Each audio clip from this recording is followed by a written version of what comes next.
As a sex therapist, what I see many times in my office are the ways that what people are thinking, their psychological problems, are interfering with their ability to enjoy sex or have an orgasm.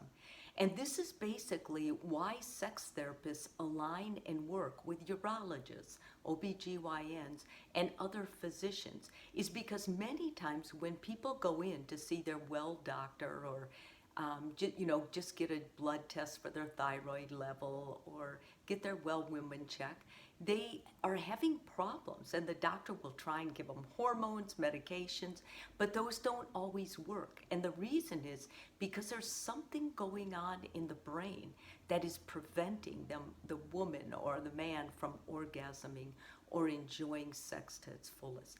Today, I'm going to go through 6 of those, 6 ways that what is happening in our brain influences what's happening in the bedroom. It's frustrating because when you go see a sex therapist, it's not immediate. Like all of a sudden, it's not going to be eureka, we have it. It takes a long time, but if you're willing to commit to the time and changing the way you think, then oftentimes you can enjoy an orgasm and you can have great fulfilling sex because you do deserve it. And sex in a healthy relationship is not only good for your body, but it's really good for your mind. So the first of those is, what are you saying to yourself as far as your body image or your self-esteem? If you feel bad about your body, if you feel like you don't look the way you want to, you're overweight, you're embarrassed, you feel shame, or if something happened in your past, that's going to prevent an orgasm no matter how much in love you are, no matter how much the two of you are together. You're going to need help untangling and unraveling that. Next, negative feelings or beliefs about sex.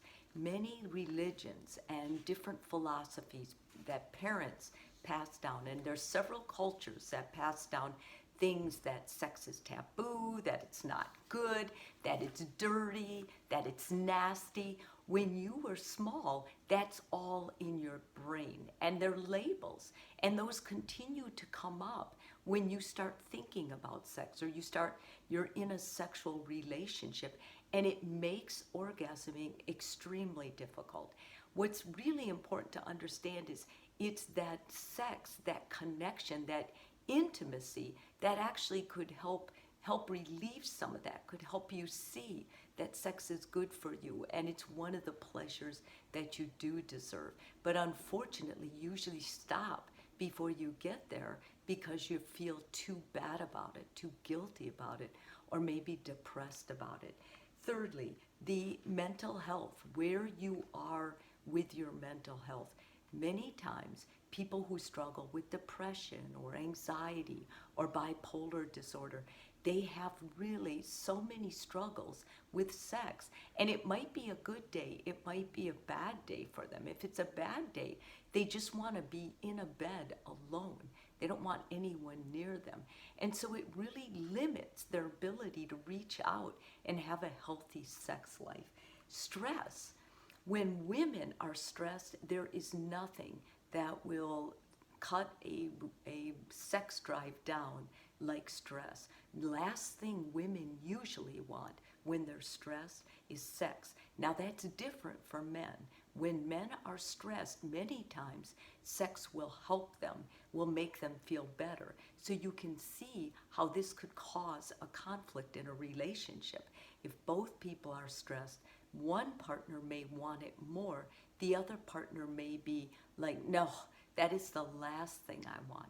And so communication is very helpful for this one. Performance anxiety. Many men that I see one-on-one in my office are struggling with performance anxiety. They build something up on expectation in their mind. They're afraid they'll fail at it, and they're thinking that becomes their reality. There are a lot of ways, guys, that you can be helped by that. There's creams, there's pills, but mostly there's psychology, and it's getting to the bottom of other times that you have had expectations or pressure and you have failed. And once you get in touch with that, then usually you can distract and refocus and go in another direction and enjoy climax and a great relationship. Being in a rut. When you're in a rut, and many couples are coming to see me for the rut they're in now with the pandemic, they're stuck home. This is certainly a big rut we're all in, but some people are in it in a very limiting way because of their thoughts, and others are freer. They can see the light at the end of the tunnel. They're following through. And if you want to be more in line with that, then going to see a sex therapist is going to help you with that.